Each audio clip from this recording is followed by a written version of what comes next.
ভাই অলরেডি সেলফের মোটর বের করছে। সেলফের মোটর খুলে এখন হচ্ছে এখানে কার্বনের কাজটা করবে আর কি। ভাই কার্বন কি চেঞ্জ করে দেবেন পুরোটা নতুন? তো সবাই আপনারা যারা সেলফের মোটর চেনেন না তারা সেলফের মোটর দেখতে পারেন। ম্যাক্সিমাম গাড়িতে সেম জিনিসই থাকে আর কি, এটাই থাকে। হয়তো বা সাইজে টাইজে হয়তো বা বড়ো ছোটো থাকতে পারে, বাট মেন জিনিসটা এটাই আর কি।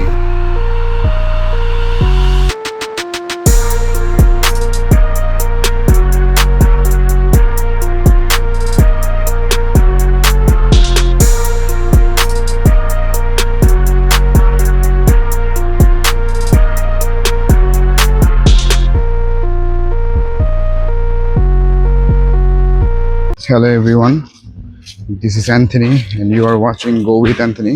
Good morning সবাইকে। আজকে সকাল সকাল বেরিয়ে গেলাম।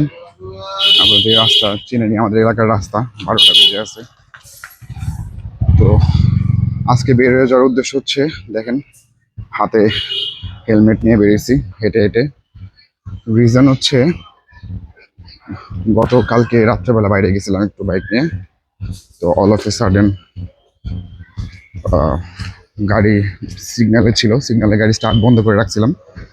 স্টার্ট বন্ধ করার পরে সিগন্যাল যখন গ্রিন হয় তখন আর ওপেন স্টার্ট হতেছিল না গাড়ি, কোনোভাবেই গাড়ি স্টার্ট হয় না। তো গাড়ি স্টার্ট করবো প্রায় 15-20 মিনিট ধরে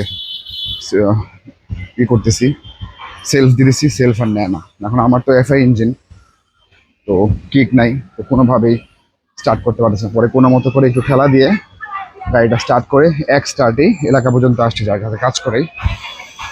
পরে গাড়িটা দিয়ে আসছি, গাড়িটা আনতে পারি নাই। গতকালকে রাত্রে গাড়িটা গ্যারেজে ছিল।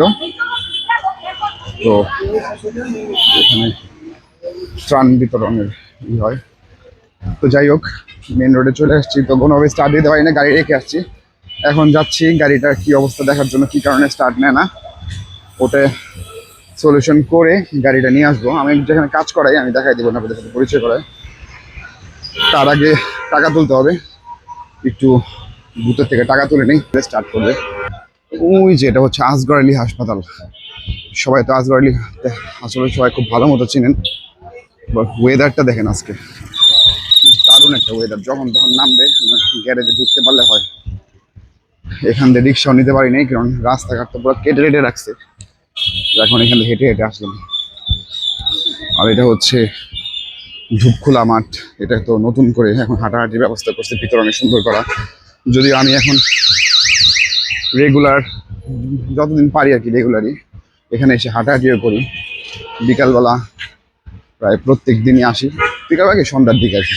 এসে এই জায়গাটা একটু এখন হাঁটাহাঁটির পরিবেশ আছে, কিছু কার্ডিও করি আর কি। সবারই একটু হাঁটাহাঁটি করা উচিত, যাদের সময় সুযোগ হয়, ওয়েট লস করার জন্য না, শুধু ওভারঅল শরীর যাতে ভালো থাকে, সেক্ষেত্রে হাঁটাহাঁটি করা ভালো। দোকানে এসে বসছি, দোকানে ও ওয়াও, আমার গাড়ি থেকে অলরেডি খুলে ফেলছে গাড়ি। এই যে রাজন ভাই কাজ স্টার্ট করে দিচ্ছে দেখলাম। রাজন ভাই কি অবস্থা?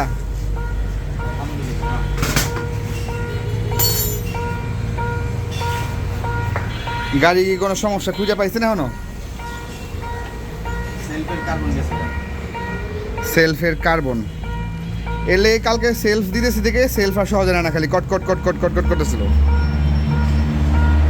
তো ভাই যেটা বললো যে সেলফের কার্বন গেছে, আমি কালকে রাত্রেবেলা সে আসলে এটা বলছিল আমাকে যে হয়তো বা সেলফের কার্বনই গেছে।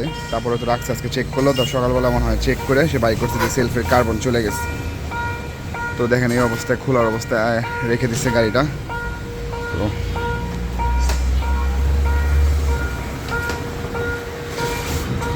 রাজন ভাইয়ের কাছে কাজ করানোর একটা সুবিধা আছে, সেটা হচ্ছে যে মনে করেন আমি তো আজকে থেকে কাজ করাই না, আপনাদের অলরেডি বলছি, প্রায় ওনার সাথে অনেক বছর, প্রায় 10-12 বছর ধরে পরিচয়। অন্যান্য জায়গায় যে কাজ করালে যেটা হয় সেটা হচ্ছে কোথাও নিয়ে যাবেন, ওনার কোনো কিছু দেখার আগেই বলবে যে এটা পার্টস ফালা দিতে হবে, এই পার্টস কিনতে হবে, কিনে নিয়ে আসেন, ওটা পুরোটা চেঞ্জ করবে। যে সবাই যেটা অ্যাজ ইউজুয়াল বলে আর কি, নতুন পার্টস লাগাই দেয়। বাট ভাইয়ের কাছে যেটা একটা সুবিধা হয়, সে আগে নিজে চেষ্টা করে যে একদম লাস্ট মোমেন্ট পর্যন্ত চেষ্টা করে আর কি, যে কোন জিনিসটা করলে ওই নতুন কেনা না লাগে আর কি। যে মনে করেন যে একটা জিনিস থাকে না যে কেনার এখন প্রয়োজন নেই, একটা পার্টসের তো দাম, অরিজিনাল পার্টস তো সবাই লাগায়, অরিজিনাল পার্টসের দাম অনেক থাকে। তো কোনো কিছু হইলেই যে নতুন পার্টস ফালাই দেয়, নতুন পার্টস লাগায়। তো ওনারাটাই কি যে উনি ওরাকে ঠিক করে দেওয়ার কোনো ব্যবস্থা করে, আগে দেখে যে ঠিক করে দিতে পারে নাকি। যদি একদম ঠিক হয়ে যায় তাহলে তার নতুন কেনার প্রয়োজন হয় না। তো ঠিক হয়ে গেলেও মনে করেন আরও 6 মাস, 5 মাস, 6 মাস, 4 মাস, 3 মাস এরকম চলে। তো ওইটাই সে সলিউশনগুলো দেয়, এর জন্য ভাইয়ের কাছে আসা। তো এখন উনি এটাই দেখতেছে। তো কাজ চলতে থাকুক, দেখি এখন কার্বনটা তো মনে হয় বের করে নতুন কার্বন করবে বা কী করা যায়। তো আমি আপনাদের সাথে আবার দেখা দিচ্ছি কিছুক্ষণ পরে। যারা নাকি ভাই ব্রাদার আছেন সবাই তো আসলে সেলফের মোটর খুব ভালো মতো চিনেন, আর যারা নাকি চিনেন না তাদের জন্য কী হয়ে গেছে আপনারা ওনার কথায় বেশি পার্সোনালি নিয়েন না। উনি আমার গাড়ি যখনই আসে তখন এটা ছাই হয়ে গেছে, ওটা দুলা হয়ে গেছে, এসব কথাবার্তাই বলে।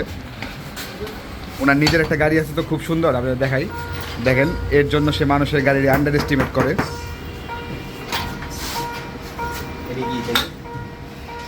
এটা তো হয় ভাই, এটা তো থাকে না একটা গাড়ির মধ্যে, সেলফের মধ্যে কার্বন জমা এবং কালো হবেই।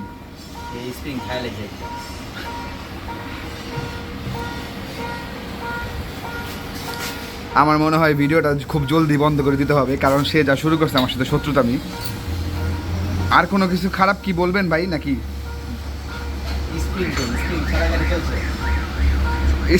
স্প্রিং ছাড়া আমার গাড়ি চলে কেমনে ভাই? তাহলে এতদিন ধরে হইলো কেমনে হঠাৎ করে?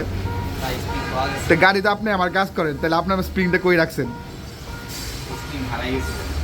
তাহলে দেখেন ভাই আপনারা, যে সে আমার গাড়ির কাজ করে, সে স্প্রিংটা মনে হয় লাগাতে ভুলে গেছিল এর আগের বার, এখন বলতেছে স্প্রিং নাই গাড়িতে। এনিওয়ে জোকস অ্যাপার্ট, আসলে না উনি মজা করতেছে আর কি। স্প্রিং আছে, ওনার ক্যারেক্টারটাই হচ্ছে এরকম, শুধু আমার সাথে আর কি। আমি সকালবেলা আসছি, সে আমাকে গতকালকে রাত্রে বলছে ঠিক 10টার মধ্যে চলে আসতে। আমি ঠিক 10টার মধ্যে আসছি, 10টা 10:30টায় আসছি, 11টায় আসে না, 10:30টায় আসছি, 11:30টার দিকে আসছি আর কি, হেঁটে হেঁটে। আপনারা তো দেখলেন এই ভিডিওতে। কিন্তু সে মহাশয় এখন তৈরি নাস্তাও করে নেই। এ দেখেন এখন নাস্তা করতে বসবে আমার কাজের মাঝখান দিয়ে। দেখছেন, উনি হচ্ছে এই জিনিসই যে কোন মানুষটা আমারে বুঝান যে একটা মোটর খোলা রাখা রেখে এসে আবার এখানে নাস্তা করতে বসে, এটা আবার একটু বুঝান। খাওয়ার ভিডিও আর না করি, দেখা যাবে রোজা রমজান মাসে যদি এই ভিডিওটা কেউ স্টার্ট করেন তাহলে আমার গালিকে শুনতে হবে আর কি। তো ওনার খাওয়া শেষ হোক, পরে আমরা দেখি আসলে কী অবস্থা। আর সো ফাইনালি 1 ঘন্টা ওয়েট করার পরে কার্বন নিয়ে আসা হয়েছে। এই মহোদয়কে কার্বন নিয়ে আসছে। ওইটা আবার কে? কি চাই? এটা হচ্ছে খুদে মেকানিক। তো রাজন ভাইয়ের কেরামতি চলতেছে, কার্বন নিয়ে আসছে। এখন কি করতেছে আসলে জানি না, তারা ডিস্টার্ব করলে এখন আমার উল্টাপাল্টা কথা শোনাবে, এর জন্য চুপ করে আছে। আবার মুসকি আসেন কে ভাই? তারা যদি এখন জিজ্ঞেস করতে যাই ভাই কী করেন, সে আমার এমন একটা কথা শোনাবে যেটা আমি আসলে দর্শকদের কাছে আর রিপ্রেজেন্ট করতে পারবো না। তো কার্বনটা যে কোনটা ওটা একটু দেখান মানুষকে, তাহলে তারা একটু ধারণার পাক। আচ্ছা, এরকম 1 পিস থাকে? 2 পিস থাকে 2 সাইডে, একটা গৈশা ক্ষয় হয়ে গেছে আর একটা শেষ পর্যায়ে। এইসবের কারণে অনেক সময় মনে হবে ব্যাটারি দুর্বল হয়ে গেছে। আচ্ছা, একটা ভালো ইনফরমেশন পাইলাম। সো 2 সাইডে 2টা থাকে যেটা বললো। আর এটার জন্য নাকি মাঝে মাঝে মনে হয় যে ব্যাটারিও উইক হয়ে গেছে। তো ব্যাটারি মাঝে মাঝে সেলফ নেয় না, মিটার টিটার অন্ধকার হয়ে যায়, সবাই আমরা মনে করি বা মেকানিকের কাছে গেলে বলে যে ব্যাটারি চেঞ্জ করতে হবে। তো দেখা যায় যে অনেক টাকা দিয়ে ব্যাটারি চেঞ্জ করে মানুষজন, তারপরেও কোনো সলিউশন পাওয়া যায় না। তো এই কার্বনের কারণেও মাঝে মাঝে ব্যাটারির সমস্যা হয়, সেলফ নেয় না। তো এটা অনেক ইনফরমেশন, বড় একটা ইনফরমেশন পাইলাম আমরা আজকে এটা। তো আপনারা যখন নেক্সট টাইম যেখানেই কাজ করেন না কেন, তাহলে ওখানে আর কি ব্যাটারির যদি এরকম কোনো সমস্যা হয়, কার্বনের বিষয়টা একটু খেয়াল রাখবেন আর কি। তো ফাইনালি আমাদের কার্বন লাগানো হয়ে গেছে, রাজন ভাই টেস্ট করছে অলরেডি। এখন ইনস্টল করা হইতেছে আবার আগের মতো। ভাই তো ওভার কনফিডেন্স, তার আর চেক করা তেমন একটা লাগে না। তো এর জন্য একবারে পুরোটা ফাইনালভাবে ইনস্টল করে ফেলতেছে। রাজন ভাই কি চুলে কালার করছেন নাকি? দূর থেকে লাল লাল লাগতেছে, ওই যে আলো আসছে পরে। সে আবার অনেক ট্যুর ট্যুর দেয়, তো তার চুল টুল কালার করা লাগে আসলে মনে হয়। কালকে যেটার জন্য আসলে এই বড় একটা প্রবলেমে পড়ছিলাম, এটা আশা করি এখন প্রবলেমটা সলভ হয়ে যাবে। তো ইনস্টল অলমোস্ট হয়ে গেছে, জাস্ট এখন আমাদের চেক করার পালা আর কি।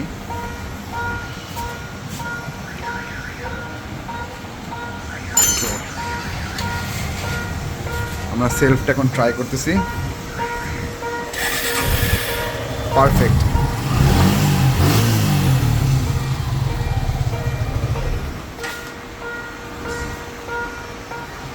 আবার দেখি, কালকে যেই সেলফটা নিতেছিল না একবারে, তো মেন সমস্যা এটার জন্যই হয়েছে। এখন তো একবারই সেলফ নিল, আপনারা দেখলেন।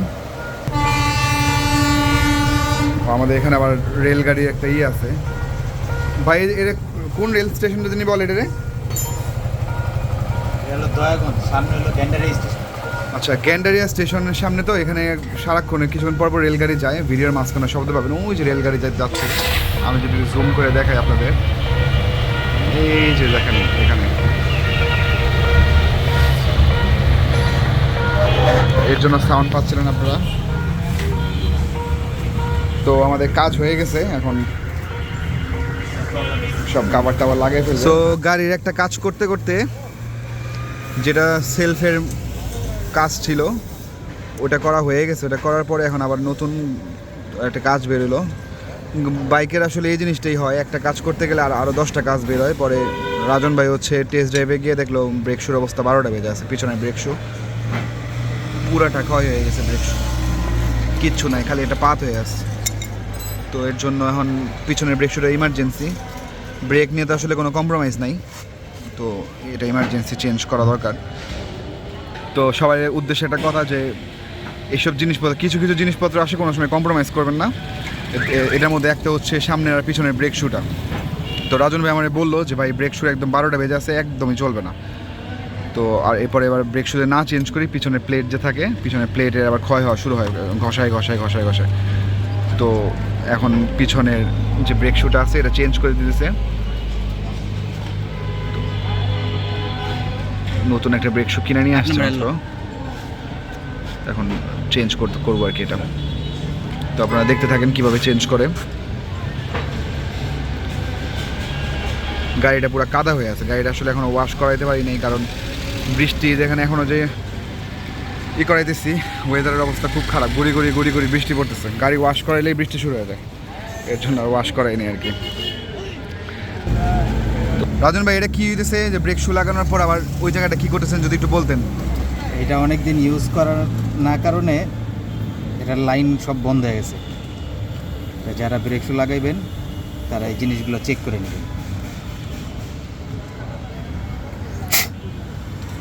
এটার কারণে যদি ব্রেকে হাওয়া থাকে, ব্রেক ঠিক মতো ধরবো না, চাক্কা জাম থাকবো, এটা সবাই চেক করে নেবেন। তো ভাই এর জন্য আমার ক্লিন করে দিল পুরাটা।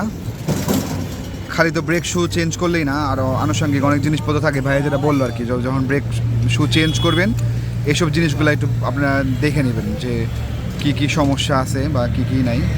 তো ভাই একদম পুরা লাইনটা ক্লিয়ার করে দিল, পুরো জ্যাম হয়েছিল মাঝে মাঝে। এর জন্য কী হয়, সিজ করে ফেলায় পিছনের ব্রেক শুটা। এই সিট দেখলে আপনারা বুঝতে পারবেন যে দেখেন এখন বৃষ্টি পড়তেছে, আমরা বৃষ্টির মধ্যে ভিডিও করতেছি। এর জন্য মহাজনের মাথাটা আজকে একটু ঠান্ডা, কারণ মাথার মধ্যে একটু পানি পড়তেছে, তো নাহলে মাথায় অনেক সময় হিট থাকে তার।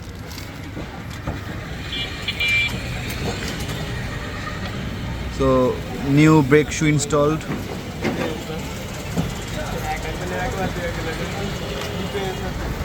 এইসব জিনিসপত্রগুলো যখন আপনারা করবেন না, একদম দক্ষ হাত দিয়ে লাগাবেন, যাতে, কারণ এগুলো অনেক সেনসিটিভ জিনিস, ব্রেকের জিনিসপত্রগুলো ভালো মতো লাগাবেন। যাতে কিছু মানুষ আছে ব্রেক শু লাগিয়ে দিয়েই ছেড়ে দেয়, কিন্তু অন্যান্য আনুষঙ্গিক যে সারাউন্ডিংস জিনিসগুলো আছে এগুলো কেউ খেয়াল করে না। তো এগুলো অবশ্যই আপনারা ভালো মতো চেক করে নেবেন। তো ব্রেক শু লাগানো হয়ে গেছে অলরেডি, আর বৃষ্টি স্টার্ট হয়ে গেছে। আপনারা ভিডিওর মধ্যে কি বুঝতেছেন দেখে যাই না, আমার গাড়ির সিট দেখলে বুঝবেন প্রচণ্ড পরিমাণে বৃষ্টি স্টার্ট হয়ে গেছে। তো আমার কার্বনের সমস্যার সমাধান, তারপর হচ্ছে পিছনের চাক্কার এটা করে ফেলছি, ব্রেক শুটাও চেঞ্জ করা হয়ে গেছে। গাড়িটা পুরো 12টা বেজে গেছে রে, একদম পুরা বৃষ্টি হয়েছে, গাড়িটা ধোয়াবো চিন্তা করতেছি কিন্তু হয় না, পুরা 12টা বেজে গেছে, গাড়িটা ধোয়াইতেছি না একমাত্র কাদার জন্য। একটু বৃষ্টি বাদল নর্মাল হলে তখন করব। আপাতত একটু মুছে মুছে চালাতে হবে, একদম ছিটা ছিটা ছিটা ছিটা ময়লা হয়ে গেছে। যাই হোক, ওয়েদারটা ভালো হলে একবারে ওয়াশ করাই ফেলবো, আর সার্ভিসিংও করাইতে হবে, সার্ভিসিং করানোর সময় তখন একবারে করে ফেলবো, ওয়াশ তখন হয়ে যাবে। এখন বাসার দিকে চলে যাই, অনেক সময় গেল, অনেক সময় ধরে কাজ কমপ্লিট হলো। একটু জায়গায় আসলে আসলে বিভিন্ন রকম কাজ হয়, সে টাইম চলে যায় কোন দিক দিয়ে খেয়াল নাই। আসছি সে সকাল 10টায়, এখন বাজতেছে হচ্ছে 3টা। আমারই তেমন কাজ ছিল না, কিন্তু অনেক সময় গেছে হচ্ছে বিভিন্ন রকম সমস্যা সলভ করতে করতে আর কি।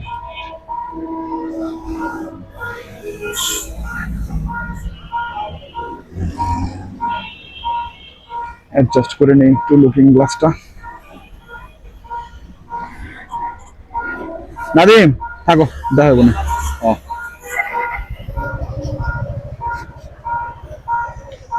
ক্যামেরাটা একটু অ্যাডজাস্ট করে নেই যাতে আপনাদের ভালো মতো দেখাতে পারি।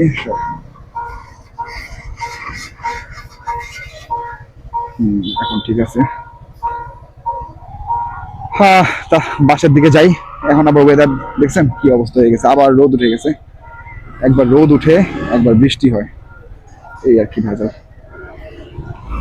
ব্রেকটা চেঞ্জ করছি, এখন পায়ের ব্রেকটা ধরতেছে না, একটু টাইম লাগবে, কতক্ষণ চালাতে চালাতে। এখন পায়ের ব্রেকের অবস্থা 12টা বেজে যাচ্ছে।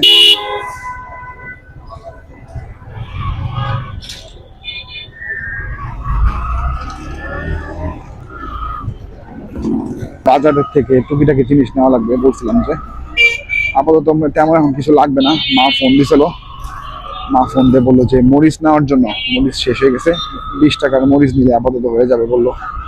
তো যাওয়ার সময় মরিচটা নিব। এটা হচ্ছে দয়াগঞ্জ বাজার থেকে নিব, সূত্রাপুর। এটা তো আমি সূত্রাপুর বাজার যখন ওই সাথে ঢুকবো না, আমাদের বাসার ওখানে।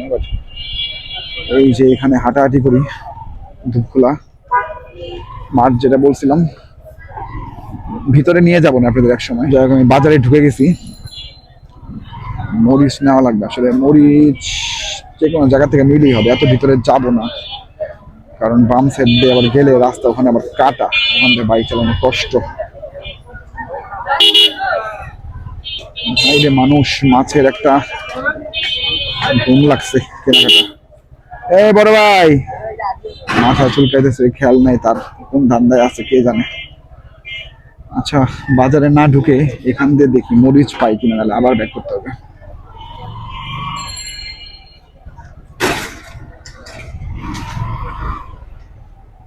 বিভিন্ন জায়গাতে যাওয়া যায়, যেখানে শর্টকাট হয় ওখান দিয়ে যাই। এই জায়গাটা রাস্তাটা ভালো, আমি আবার ওখান দিয়ে গিয়ে কাটে বলে মেন রোডে উঠবো। এখানে ভ্যানের মধ্যে শাক বেচতেছে, মরিচ মনে হয় না, মরিচ নাই না কাকা? ও আচ্ছা।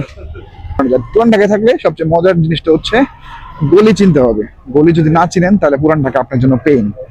এই জন্য, আর যদি গলি না চিনেন, গলি চিনেন, তাহলে সেই ক্ষেত্রে হচ্ছে আপনার জন্য অনেক ইজি, সব জায়গায় যেতে পারবেন। তো যদি রাস্তা না চিনেন, জ্যামের মধ্যে বসে থাকতে হয়, পরে মানুষের বদনাম হয়, মানুষ বদনাম করে যে পুরান ঢাকা তো জ্যামের রাস্তা, পুরান ঢাকা তো এই সমস্যা ওই সমস্যা। আচ্ছা, এখানে একটা সবজির গাড়ি আছে, যেহেতু আমার অল্প লাগবে দেখি পাইনি কি। কাকা মরিচ আছে? কেজি কত?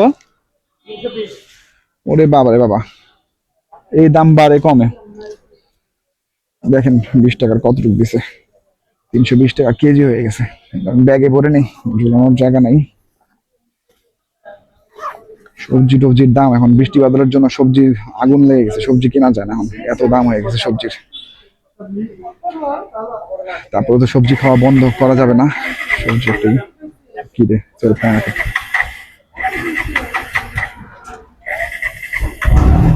অনেকক্ষণ ধরে অফ ছিল তো, ওই জন্য নিচ্ছিল না। গাড়িটা ঠান্ডা হয়ে গেছে, অনেকক্ষণ ধরে বসা, সকাল থেকে এখন আবার স্টার্ট নিছে। এই রাস্তার অবস্থা ভালো না, এই রাস্তাটা যে কবে ঠিক করবে। আর আমাদের এলাকার রাস্তাটা পুরা রাস্তা ঘাট ভাঙ কাটছিল, যে কাটছে এখন পর্যন্ত ঢালাই দেওয়ার কোনো নামগন্ধ নাই। বৃষ্টি হলে তো এই মাটির রাস্তাগুলো পুরো কাদায় শেষ। ওই যে সোজা বের হইলে আমাদের বাসার গলি, কাঠে বলে 4 রাস্তার মোচড়। আমার বউ আবার বলে কি, আমি মাঝে মাঝে আমার আঞ্চলিক ভাষা এসে বলে, আপনারা কিছু মনে করেন না, মোচড় বলি। আমার ওয়াইফ আবার সেদিন বলতেছে, তুমি কিসের মোচড় মোচড় করো, মোর বলতে পারো না? আমাকে এই কথা বলতেছে। আসলে আপনাদের সাথে তো অত ফর্মালিটির কোনো কিছু নাই, আমি তো আসলে এখানে কোনো টক শো বা রিয়েলিটি শো করতেছি না যে এতই নেই। আপনাদের আপন আপন ভেবেই নিজেদের মতো কথাবার্তা বলি। আস্তে আস্তে আরো আঞ্চলিক ভাষা শুরু হবে যখন আপনার সাথে আরো ক্লোজ হবো আর কি। তো দেখি সোজা দিয়ে ঢুকবো, সকালবেলা দেখলাম সোজা দিয়ে বাইক এখন ঢোকা যায়, রাস্তা আবার একটু এই জায়গাটায় গাড়ি ঘোড়ার প্রেশার বেড়ে গেছে। রাস্তাটা পার হয়ে সোজা ঢুকে যাবো, ওখানে যেতে পারবো আশা করি এখন। বড় ভাই যেতে পারবেন, যেতে পারবেন, যান, যাওয়া যাবে, যাওয়া যাবে, আসেন, আসেন, আসেন, যাওয়া যাবে। কনফিউজড, যাওয়া যায় আর কি, ব্যবস্থা আছে। যাই হোক, আমি এখান দিয়ে আস্তে ধীরে যাই, কারণ এখানে রাস্তাটা ভালো না। আর তো আপনারা তো আজকে দেখলেনই, যেটা দেখালাম আর কি, যে আমার কার্বনের যে সমস্যা হয়েছিল, কথাবার্তায় যদি কোনো ভুল ত্রুটি হয়ে থাকে ক্ষমা সুলভ চোখে দেখবেন, ক্ষমা সুলভই তো মনে হয় বলে। তো যদি ভুল ত্রুটি হয়ে থাকে আগে অ্যাপোলজি। আর হচ্ছে এখন তো বাইকের কাজ হয়ে গেছে, বিলও হয়েছে অনেক। ভাবছিলাম গতকালকে কথা বলে গেছিলাম, তখন বলছে যে 500 টাকার মধ্যে হয়ে যাবে। পরে ব্রেক শু টেকশু লাগে, তার বিল টিল ধরে সবকিছু ধরে 1700 টাকা বিল হয়ে গেছে। আসলে এইভাবে এরকম বিল হয়ে যায় আর কি, টাকার একটা ধাক্কা। এনিওয়েজ, আজকে ভিডিওটা এখানে শেষ করে দিই। আবার একটা কোনো জায়গা থেকে ভিডিও করব, ইনফরমেটিভ হোক বা মোটো ব্লগ যেটাই হোক। ট্রাভেলটা খুব কিছু পরে স্টার্ট করবো, ওয়েদার টেদার ভালো হোক। আমি গলিতে ঢুকে গেছি, আমাদের বাসার গলিটা, পায়ের মধ্যে মানে ব্যথা পাইলাম একটা, মানে কি অবস্থা। সো আপনারা ভালো থাকবেন, সুস্থ থাকবেন, আমার চ্যানেলটাকে সাবস্ক্রাইব করবেন যদি ভালো লাগে। আর ভালো না লাগলে করবেন না, লাইক করবেন, শেয়ার করবেন। আর যদি মনে হয় না ভালো লাগছে না, সে কিছু করার প্রয়োজন নেই, কারণ ভালো না লাগলে কেন করবেন আসলে। সো টিল দেন, সবাই নিজের নিজের ফ্যামিলির সাথে সুস্থ সুন্দর মতো থাকবেন, আর আমার সাথেই থাকবেন। Tata, bye. Se la pasan de eso, que soy mala.